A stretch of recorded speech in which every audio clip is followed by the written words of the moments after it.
Howdy folks, and welcome to the Gauntlet. This is the third review for the Entrek Forester knife. It's pretty unique, at least for them. It's pretty cool. I invite you guys to come along and check it out with me.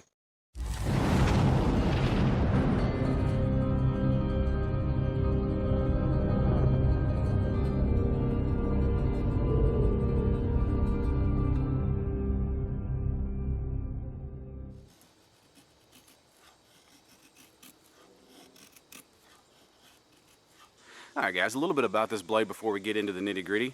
Again, this is from Entrek USA. Obviously this is a Scandinavian design. It's kind of like a Mora on steroids is how I describe it. Like I said, this is the third review, I believe. I believe Chris Tanner kind of did an overview, kind of breaking it into the Gauntlet. Larry Roberts did a really good one-stick fire with some oak, I believe. Just kind of proving how tough their heat treat is on this 440 HC steel. It is a pretty unique design for Entrek. Most of Entrek stuff, I would describe it more so along the tactical side or the prepper side of designs.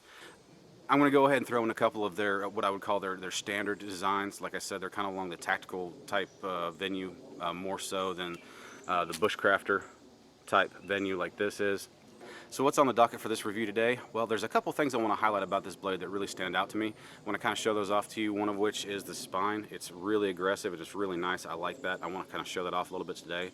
We're also going to get into a little bit of edge retention, but also what I would consider a bushcraft type focus on this knife. We're going to go ahead and try to knock out a bow drill set with some Eastern Red Cedar. So without further ado, let's go ahead and get into the specs and then get to work, guys. Alright guys, just real quick. The overall length of this blade is 7 7/8 inches long. The blade itself is 3 5/8 inches long. It is 1/8 of an inch thick, and it does have a Scandinavian grind on it. It does have a Mora-esque handle on it.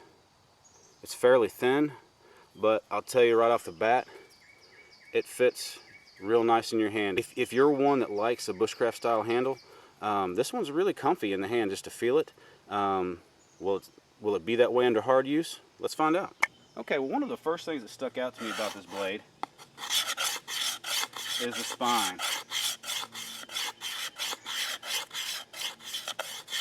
Let's try the other side, going the other way. As you can see, it's just peeling that off there. This is just an old dried up piece of bamboo I had laying around. Now I'll say this. It seems like that one side of the spine is a bit more aggressive than the other.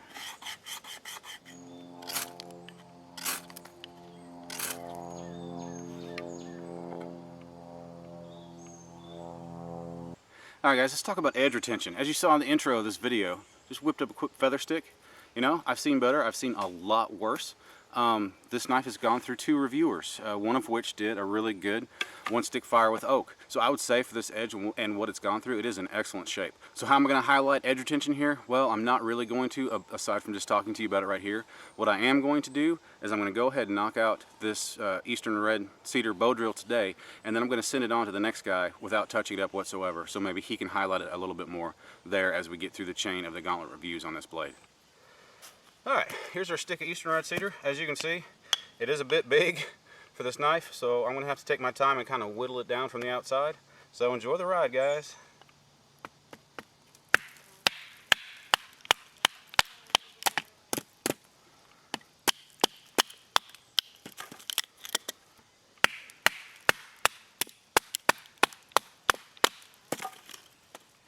I think I'm going to take this portion right here.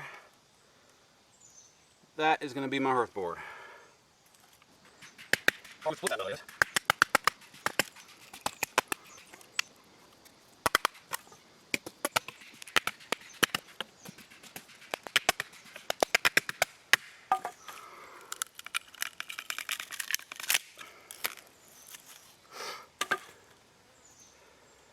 There we go. Had to kind of help it along, but that's because I'm trying to force it through a log that's a little bit too small for.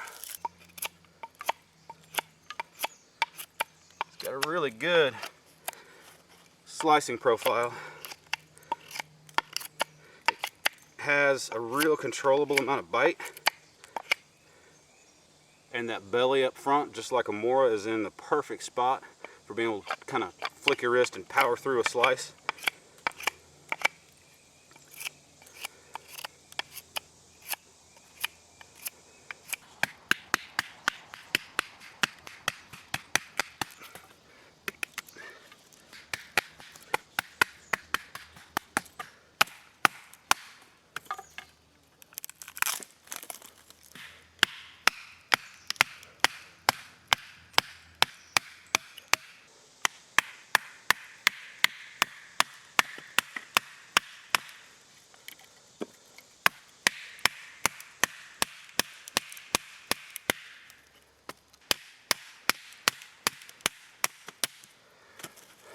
Alright guys, well, obviously I'm tackling a piece of wood bigger than what that knife is designed for, so I just use that as a wedge real quick, just out of respect for the knife. If I break a perfectly good knife by abusing it, doesn't tell us anything about the quality of the knife.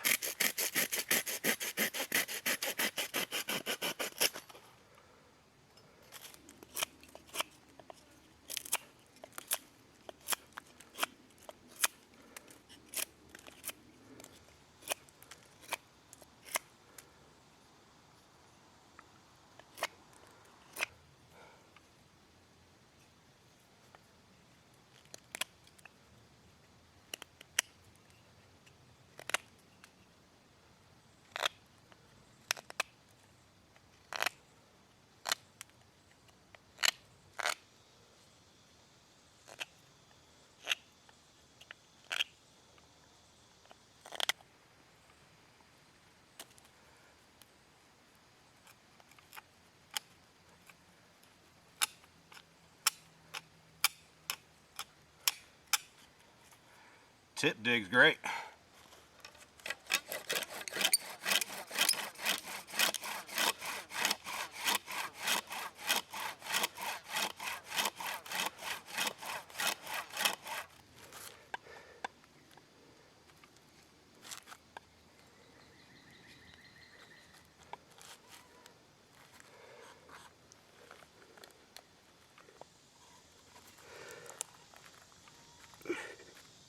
Man, it bites cross grain really well.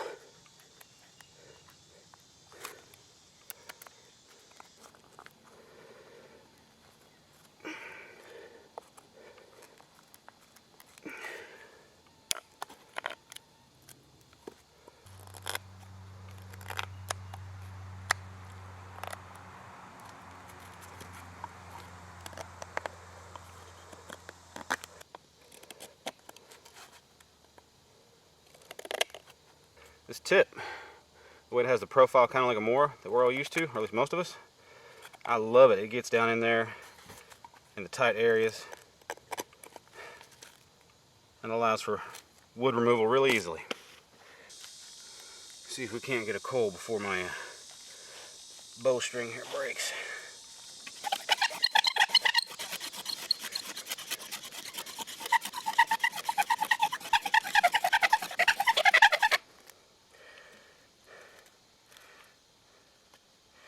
Didn't think so.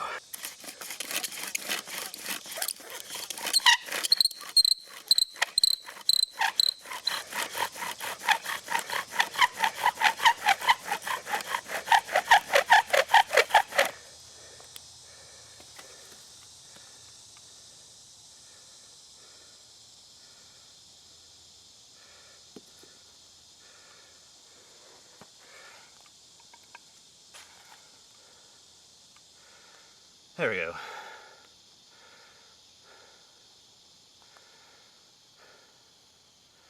Tell you what, it's a lot easier in the wintertime when the humidity's not 95%.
All right, here we go.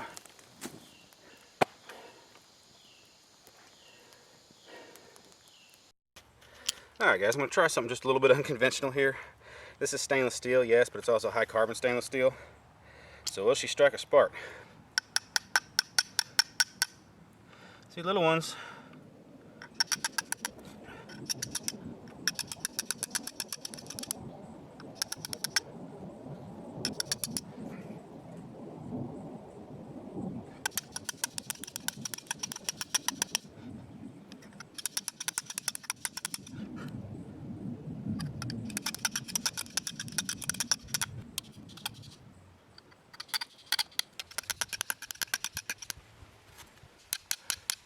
Oh, we hit it at some point.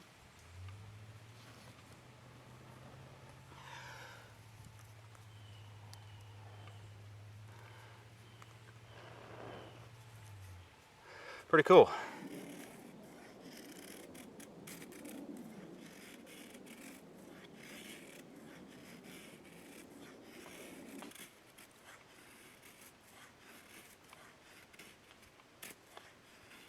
All right, guys. 3 reviewers. It's been beat on a fair amount. You know, it's not hair popping sharp, but it is still an excellent edge. All right, well, folks, well, first off, thanks for sticking with me. This has been a lot of fun. About the knife. Well, as you can see, you know, just saw the little edge retention test I did a little bit. You know, it's nice and dirty. No, that's not rust. That's just the resin or sap off that Eastern Red Cedar.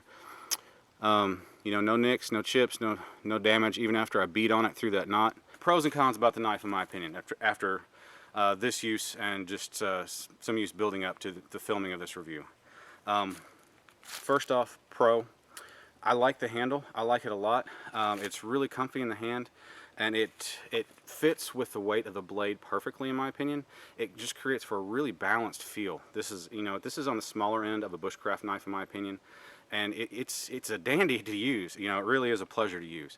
You know, it's not a survival knife, but my point is, you know, the size of this blade versus the size of this handle, the geometry of the edge, you know, for a light to medium bushcraft type use, a crafting knife, it's perfect. Once you start putting some hard use on it and really start beating on it, or really start trying to dig into the wood, my hand, you know, I'm wanting a little bit more meat right up here, especially just a little bit, probably a little bit of a round girth to the handle here, if I was going to step this up into a heavy hitter type blade. But the handle, in my opinion, is a pro. Use the tool what it's designed for. Another pro is the steel.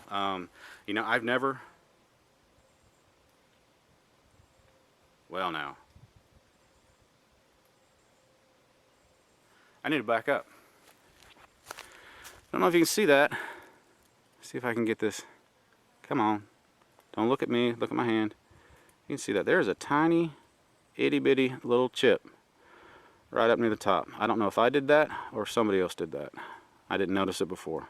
It chipped a little bit, just a little teeny tiny nick.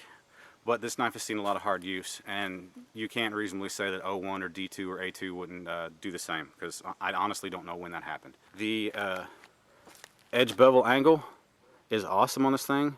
You know, a lot of Scandies on the market have a tendency to have what I call a Scandi overbite, where it just, you know, as soon as you start slicing into the wood, the edge just grabs and wants to go deeper and deeper, and it requires a lot of control. This one doesn't. It's really nice. It makes for a nice controllable cut, but at the same time, when you're really wanting to power into something, you know, you put the power and the angle behind it, and it'll chew right through. So, I mean, that's cool too. Negatives, you know, the only negative I have really about this blade, as far as the knife itself, was what I already went over with the handle scales here and the size difference. If you're after a light to medium crafting or bushcrafting style knife, this is an awesome knife. As far as negatives go, I don't really know if I can classify this as a negative or not, guys. A lot of knife companies out there, it's not uncommon for them to put 95% of their focus on the quality of that blade and the design of that blade, but yet knock out a sheath that, you know, is not time intensive for them. It's not material costs aren't intensive for them, and so, you know, that making a cheaper sheath kind of helps keep the cost to the end user lower. I don't like the sheath at all. I mean, as Larry pointed out, pretty much everything he said, you can't use that on a belt, which is why I'm assuming Chris put this lanyard on here. I'm not sure who did that. but I don't own a belt that would fit on. The retention on this thing, you know, it's not really there. It needs to have another rivet right up here to hold it shut, which, you know, the end user could fix that if they wanted to. And let's also be honest, guys, you know, there's a large percentage of bushcrafters and woodcrafters out there, which this is who this is designed for, who it doesn't matter what kind of sheath comes with a knife, they order a custom one anyway. So I don't really feel like I can hold this against Entrek at all, but at the same time I can't really not mention it.